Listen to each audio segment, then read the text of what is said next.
일본에서 방송에 등장하는 전문가들은 일본인들 사이에서도 속빈 강정이라는 말이 많은데요. 일본이 최대한 그들의 치부를 드러내려 하지 않는 것이 바로 그 이유입니다. 왜 저런 말이 나오는지 보면 정말로 경제에 해박한 전문가들은 열의 9은 현재의 일본에 대해 부정적인 견해를 보일 수밖에 없기 때문입니다. 전문가들 입장에서는 최대한 팩트를 기반으로 일본을 생각해 비판을 한다고 해도 고이다 못해 썩어버린 일본 고위인사들의 눈에는 눈엣가시일 것입니다. 이 때문에 그들은 사람들이 많이 보는 공중파에 정말 전문가가 맞는 건지 싶을 정도로 형편없는 전문가들을 등장시켜 일본은 아직 괜찮다는 것을 꾸준히 어필하려고 하는 것인데요. 이와 관련하여 최근 시청률이 톱을 달리는 일본 방송에서 저명한 영국인 경제 전문가가 출연해 화제가 되었습니다.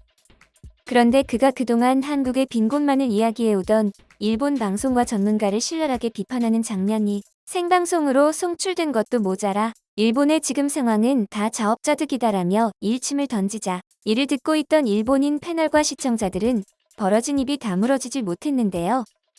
특히 영국인 전문가의 논리적인 발언에 대항하는 일본인 전문가의 유체이탈 화법에 일본인들은 일본 수준이 겨우 저 정도였나라며 대거 경악하고 말았습니다. 자국을 맹목적으로 보호하려다 전 세계적으로 망신만 당한 일본 언론과 일본 전문가에 대해 실제 방송분과 함께 알아보겠습니다. 10월 24일 일본 후지 TV의 정보방송 미스터 선데이에서는 업계에서 유명한 뉴욕 골드만삭스 투자은행 출신의 경제분석가 데이비드 애킨슨이 출연해 일본의 경제가 왜 나아지지 않는지에 대한 주제로 이야기를 시작했는데요.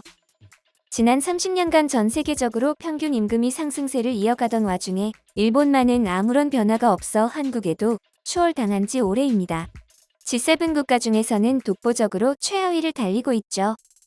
오랜 세월 일본 경제를 분석해온 데이비드 애킨슨은 이에 대한 원인을 두 가지로 나누어 설명했습니다. 첫 번째 이유는 국가, 곧 형편없는 일본의 리더십입니다. 다시 말해 말로는 경제를 살리려고 고군분투하고 있다고 하지만 그에 대한 자금적인 지원이 거의 없는 수준이라는 건데요. 특히 일본 정부가 새로운 가치를 창출하는 산업, 즉 디지털 산업을 간과하고 있다고 그는 강조했습니다. 두 번째 이유는 선진국 중에서 유례를 찾아볼 수 없는 최악의 최저임금입니다. 최저임금이 극단적으로 낮으면 경영자 입장에서는 윤리관이 올바르고 성실하게 일하는 직원들을 극단적으로 저렴한 임금으로 고용할 수 있게 됩니다. 그런 흐름이 지속되면 경영자로서는 노력할 필요도 없으며 고심을 할 필요가 전혀 없어집니다. 일본인들은 철저히 사회에 자신들이 맞춰야 된다는 가치관을 가지고 있습니다. 그러므로 아무리 임금이 낮아도 불평을 하는 쪽이 잘못이라고 생각하죠. 이렇게 경영자가 앞으로 나갈 동기부여가 전혀 없는 상황이 30년간 지속되고 있으니 당연히 경제 상황이 나아질 리 만무합니다. 실제로 일본의 최저임금이 최악이라는 말을 믿지 못한 방송사는 그 말이 정말인지 곧바로 뉴욕 현지 인터뷰에 나섰습니다. 인터뷰를 승낙한 뉴욕에서 아르바이트를 하거나 회사에서 일하는 등의 노동활동을 하는 청년들은 입을 모아 시급은 최저임금인 15달러입니다 라고 말해 일본인들은 매우 놀라워했는데요. 15달러는 엔화로 환산하면 1700엔인데 이것은 일본에서 가장 높은 도쿄의 최저임금인 1041엔의 무려 1.7배에 달합니다. 일본은 지역별로 최저임금이 다르며 보통 대도시일수록 최저임금이 높고 그 중에서도 도쿄가 일본 전국에서 가장 최저임금이 높은데 이를 훨씬 웃도는 금액이 미국의 최저임금이라는 말을 들은 일본인들은 누구한테 한 대 얻어맞은 기분이 들 수밖에 없었습니다. 방송에서는 이어 이렇게 최저임금을 많이 주는데 기업이 살아남을 수 있을까? 라는 의문을 제기했는데요. 이에 대해 데이비드 애킨슨은 경제학의 기본 중의 기본이라며 질문하는 것 자체가 이상하다는 반응을 보였습니다. 이어서 그는 월급이 올라가면 경영자는 혁신을 추구하게 됩니다. 선진국의 경우는 사람에게 지급해야 할 비용이 많이 들기 때문에 임금이 상승할수록 지급을 위해 자동화를 한다던가 빅데이터를 사용하는 등 여러 궁리를 해나가야 하죠. 라고 말했습니다. 이번에도 역시 현지 기업과 인터뷰에 나선 일본 방송사는 또다시 충격을 받게 됩니다. 뉴욕 중소기업의 CEO들이 하나같이 우리들은 대기업이나 웹쇼핑몰의 우수한 직원들을 빼앗기고 싶지 않았습니다. 이 때문에 임금 인상이나 가격 인상이 심하게 높다는 말을 들어도 전혀 신경 쓰지 않습니다. 라고 일갈한 건데요.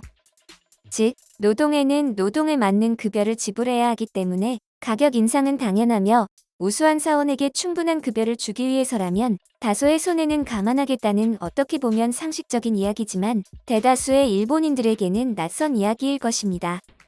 그리고 손님도 그런 측면에서의 가격 상승을 정당하다고 보고 있죠. 한편 기가 잔뜩 죽은 방송사는 자포자기 상태로 한국과의 비교에 들어갔습니다. 최근 일본의 평균 임금을 뛰어넘어버린 한국의 최저임금은 2018년 16.4%, 2019년 10.9%로 최저임금 인상을 시행한 시점에 일본 노동 생산성을 넘어서고 있습니다. 또한 과거 한국의 실업자가 급증했을 때 일본 언론은 기뻐하며 한국이 실패했다는 자극적인 보도를 떠들어댔는데요.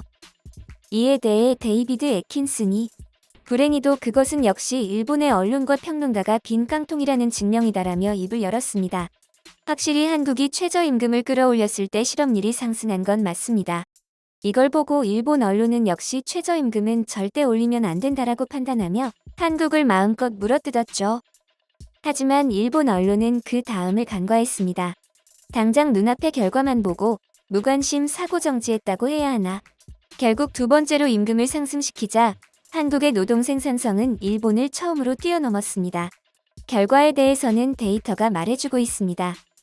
그가 말을 마치자 세트장은 물이라도 끼얹은 듯 고요해졌습니다. 데이비드 애킨슨은 그런 분위기를 아랑곳하지 않은 채 거의 팩트로 폭행하다시피 말을 이어갔습니다. 저는 비록 실업률이 올라간다고 해도 최저임금을 끌어올려서 임금이 일본인을 웃돌게 된다고 한다면, 그리고 그것을 실패라고 말한다면 일본도 같은 실패를 했으면 합니다.